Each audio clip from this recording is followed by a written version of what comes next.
Hello everyone, welcome to AD success point. आज से हम स्टार्ट करने जा रहे हैं एनवीएस लैब अटेंडेंट का कंप्लीट सब्जेक्ट स्पेसिफिक कोर्स। और इस कोर्स में हम बायोलॉजी, फिज़िक्स और केमिस्ट्री कंप्लीट करेंगे, जो कि टोटल एनसीईआरटी बेस्ड होगा, क्योंकि एनवीएस लैब अटेंडेंट के एग्ज़ाम में जो क्वेश्चन बनते हैं वो एनसीईआरटी से ही क्लास 8, 9, 10 से आते हैं और लैब मैनुअल से भी क्वेश्चन आते हैं। आज की ये फर्स्ट क्लास है और हम बायोलॉजी पोर्शन से स्टार्ट करेंगे। इस बायोलॉजी के इस फर्स्ट क्लास में हम सबसे पहले बायोलॉजी का फर्स्ट चैप्टर पढ़ेंगे, the fundamental unit of life. Fundamental unit of life हम सेल को कहते हैं। और फंडामेंटल यूनिट का मतलब क्या होता है? फंडामेंटल वर्ड का मतलब होता है कि बेस, एक बेस जिससे कोई बड़ी चीज़ बनी हो, एक छोटी चीज़ से कोई बड़ी चीज़ बनी हो और वो अपने आप में कंप्लीट हो। इसे हम फंडामेंटल बोलते हैं। सेल क्या है? Cell is the structural and functional unit of life. किसी भी लाइफ का सेल क्या है? स्ट्रक्चरल और फंक्शनल यूनिट है। इसका मतलब क्या हुआ कि एक लाइफ के लिए जितने भी प्रोसेसेस रिक्वायर्ड होती हैं, कंप्लीट एक लाइफ के लिए जो भी फंक्शन परफॉर्म करना होता है वो सब क्या होता है? सेल के अंदर होता है। सेल के अलग अलग पार्ट होते हैं, डिफरेंट पार्ट्स होते हैं जो सारे फंक्शन परफॉर्म करते हैं जो एक लाइफ के लिए रिक्वायर्ड होती है। जैसे हमारी बॉडी में क्या होता है? रेस्पिरेशन होता है, डाइजेशन होता है, एक्सक्रीशन होता है। ये सभी क्या है? लाइफ प्रोसेसेस हैं। और इनको कौन परफॉर्म करता है? सेल के डिफरेंट ऑर्गेनल्स परफॉर्म करते हैं। इसलिए सेल क्या है? Structural and functional unit of life है। A cell is capable of independent existence and can carry out all the function which are necessary for a living being. Cell क्या है कि वो अपने आप में ही एक कंप्लीट है। वो अकेले ही, एक सिंगल सेल भी लाइफ के सारे प्रोसेसेस को परफॉर्म कर सकता है। जैसे जो यूनिसेलुलर ऑर्गेनिज्म होते हैं, जो सिंगल सेल के बने होते हैं, वो एक ही सेल उनके सारे फंक्शन करती है। जो उनके बॉडी में जितने भी फंक्शन होते हैं वो एक ही सेल परफॉर्म करती है। सेल को हम बिल्डिंग ब्लॉक ऑफ लाइफ भी कहते हैं। बिल्डिंग ब्लॉक क्यों कहते हैं? जैसे ब्रिक होता है, एक ब्रिक है, ईंट जो होता है ना, एक ईंट के ऊपर दूसरी ईंट रखी, फिर तीसरी, ऐसे करके एक एक ईंट से एक पूरी दीवार बन जाती है।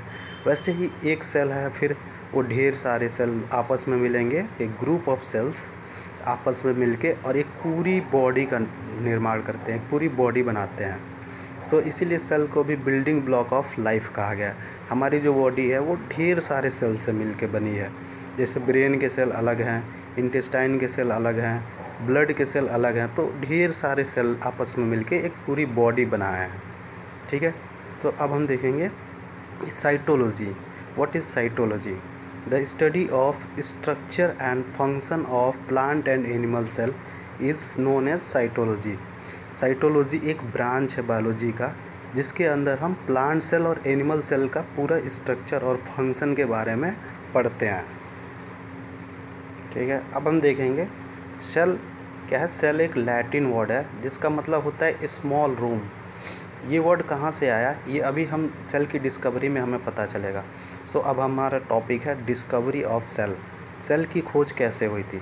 तो सबसे पहले रॉबर्ट हुक एक साइंटिस्ट थे जिन्होंने 1665 में सेल को ऑब्ज़र्व किया था।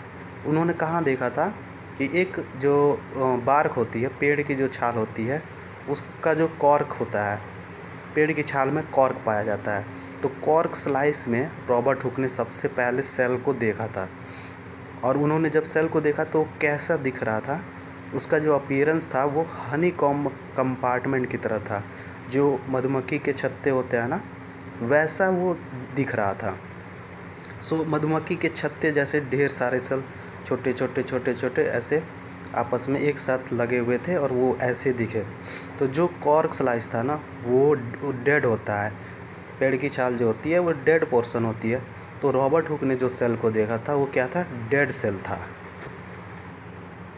इसके बाद एंटोनी वॉन लीवेनहॉक आए। ठीक है। और एंटोनी वॉन लीवेनहॉक ने 1674 में सबसे पहले लिविंग सेल को देखा था पॉन्ड वाटर में। तालाब के पानी में उन्होंने सबसे एक लिविंग सेल को देखा था। वो क्या था? माइक्रोस्कोपिक सेल था। ठीक है। फिर रॉबर्ट ब्राउन आते हैं और वो 1831 में न्यूक्लियस को डिस्कवर करते हैं। और फिर परकिंजी आते हैं, ये 1839 में टर्म प्रोटोप्लाज्म देते हैं ये। अब हम देखेंगे सेल थ्योरी। सेल थ्योरी, कोशिका सिद्धांत क्या था? तो सेल थ्योरी ने 2 साइंटिस्टों ने मिलकर दिया था, स्लीडन एंड सॉन। और according to cell theory, all the plants and animals are composed of cells. दुनिया में जितने भी प्लांट और एनिमल हैं, ये सभी सेल के बने होते हैं। और सेल क्या है? Cell is the basic unit of life. जीवन की सबसे छोटी इकाई जो है उसे हम सेल कहते हैं। फिर इस सेल थ्योरी को एक साइंटिस्ट आए, रुडोल्फ विर्को, जिन्होंने इस सेल थ्योरी को और थोड़ा सा एक्सपैंड किया और उन्होंने एक वर्ड दिया, ओमनिस सेलुला ई सेलुला, जिसका मतलब होता है कि all cells are arises from pre existing cells. तो जितने भी सेल होते हैं, जो भी नए सेल बनते हैं ना, वो पहले से जो लिविंग सेल होते हैं उन्हीं से बनते हैं। मतलब प्री लिविंग सेल से ही नए सेल बनते हैं। सो ये था पूरा सेल थ्योरी। अब हम देखेंगे size, shape and number of cell. So अगर हम सेल की साइज़ की बात करें तो जो सबसे स्मॉलेस्ट सेल होता है वो होता है माइकोप्लाज्मा। ठीक है, माइकोप्लाज्मा सबसे स्मॉलेस्ट सेल है और उसकी साइज़ क्या होती है? 0.2 टू 0.3 माइक्रोमीटर। और सबसे बड़ी एनिमल सेल जो होती है वो ऑस्ट्रिच का एग होता है। फिर सबसे largest cell in human body के अंदर सबसे बड़ी सेल क्या होती है? ओवम। और longest cell in human body, सबसे लंबी सेल जो होती है हमारी बॉडी में, वो होती है नर्व सेल, जो 1 to 1.5 मीटर अप्रॉक्स इतनी बड़ी होती है। और स्मॉलेस्ट सेल ह्यूमन बॉडी में जो होती है वो होती है स्पर्म सेल, जो लगभग 4 माइक्रोमीटर होता है। अब हम देखेंगे नंबर के अकॉर्डिंग। तो नंबर के अकॉर्डिंग सेल जो होता है यूनिसेलुलर होता है और मल्टी सेलुलर होता है। यूनिसेलुलर का मतलब क्या होता है कि वो सेल जो सिंगल सेल के बने होते हैं, made up of single cell, जैसे कि बैक्टीरिया हो गया, अमीबा हो गया, पैरामीशियम हो गया, डाइएटम्स, यूग्लिना, ये प्रोटोजोआ में आते हैं, अमीबा, पैरामीशियम, यूग्लिना। और बैक्टीरिया क्या है? बैक्टीरिया और प्रोटोजोआ ये सब प्रोकैरियोट्स में आते हैं। तो ये सभी यूनिसेलुलर हैं, एक ही सेल के बने होते हैं और इनकी लाइफ के लिए जितने भी फंक्शन नेसेसरी होते हैं वो ये सिंगल सेल ही कर लेता है। अमीबा सिंगल सेल का होता है, वो अपना सारा फंक्शन एक ही सेल से करता है।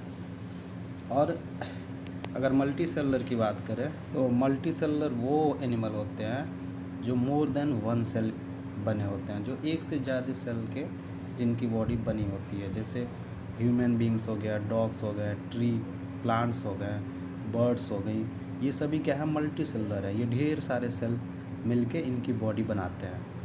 अब हम शेप की बात करेंगे कि शेप क्या होता है सेल का। तो सेल के डिफरेंट शेप होते हैं। जैसे स्फेरिकल शेप होता है। स्फेरिकल का मतलब हो गया राउंड। तो राउंड शेप का सेल कौन होता है? आरबीसी होता है। और स्पिंडल शेप की बात करें तो ये ऐसे स्पिंडल शेप होता है। और स्पिंडल शेप का जो हमारा मसल सेल्स होता है, हमारी बॉडी के जो मसल सेल होते हैं वो स्पिंडल शेप ऐसे होते हैं, इस तरह का शेप होता है। और ये है नर्व सेल सबसे लंबी सेल होती है हमारी बॉडी में। और ये इसका साइटोन है, ये डेंड्राइट्स है और ये ब्रांचेस इसके निकले हुए हैं। तो ये नर्व सेल का शेप ऐसा है। और ये एक होता है स्पर्म सेल। ये स्पर्म सेल है, ये हेड है, ये मिडिल पीस है और इसका टेल है। तो आप देख रहे हैं कि अलग अलग सेल के अलग अलग शेप हैं। स्पर्म सेल का शेप अलग है, ये नर्व सेल का शेप अलग है, मसल सेल का अलग है, आरबीसी का अलग है। तो ऐसे ही सेल के डिफरेंट शेप पाए जाते हैं। हमारी बॉडी में अलग अलग पार्ट में अलग अलग शेप के सेल होते हैं।